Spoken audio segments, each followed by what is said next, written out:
At 4:30, we got Temple, who's 2-1. Travel number 18, Georgia Tech, who's 3-0. Georgia Tech favored by 23.5 points in the CW. Evan Simon's gone 40 of 60 for the Owls, thrown for 497 yards, 9 touchdowns, 0 interceptions. Jay Duckers had 36 carries for 239 yards and a touchdown. And JoJo Bermudez has had 11 catches for 126 yards and a touchdown. Aaron Philo, yes, he is still the leading passer for the Yellow Jackets, so I'm not going to mention Haynes King for a little bit. He's gone 21 of 28, thrown for 373 yards, 1 touchdown, 1 interception. Haynes King is their leading rusher, though. 44 carries for 259 yards and 4 touchdowns. The only team where I had the different quarterbacks for leading and rushing, passing and rushing, is Army, which is really weird. That it's the other thing for Georgia Tech, because they used to be the option offense as well. Isaiah Canyon has had 9 catches for 123 yards and a touchdown. Temple's 1-0 actually all time against Georgia Tech. They played in 2019, and Temple won 24-2 at Temple.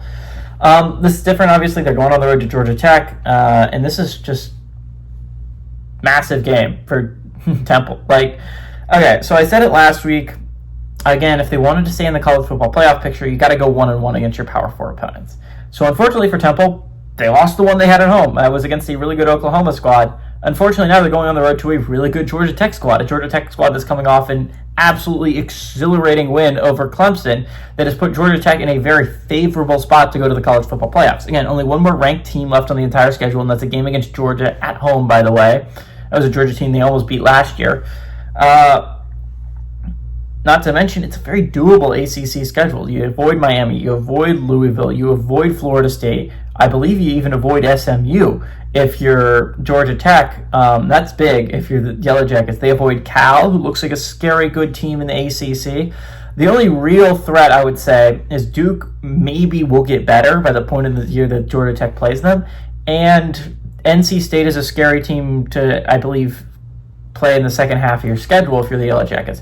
But regardless, it's an excellent opportunity to go to 4-0 if you're the Yellow Jackets. Again, this is a very doable schedule for Georgia Tech to try and make that playoff push, which I absolutely think they have the ability to do. The big question is, can Haynes King stay healthy? And if he can, everything's out in front of you if you're a Yellow Jackets fan.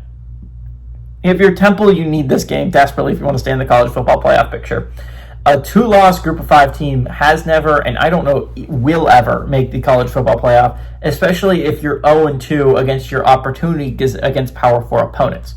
So I think it's going to be really hard for me to look at Temple and put them in the college football playoff, even if they somehow go on a miracle run and win the American, if they lost badly to the 2 teams they played. All that being said, I still think Georgia Tech is a much, much better squad than Temple. I think this is a Yellow Jackets team that should run up and down the field with them. Now, again, Georgia Tech teams have had problems in the past under Brent Key whenever they get ranked playing an unranked opponent. They've had problems with their smaller out-of-conference opponents because they lost to Bowling Green State 2 years ago. I still think this is a Yellow Jackets team that can, and I think we'll end up making the college football playoff. So give me the Yellow Jackets to win. I like the Yellow Jackets to cover at home.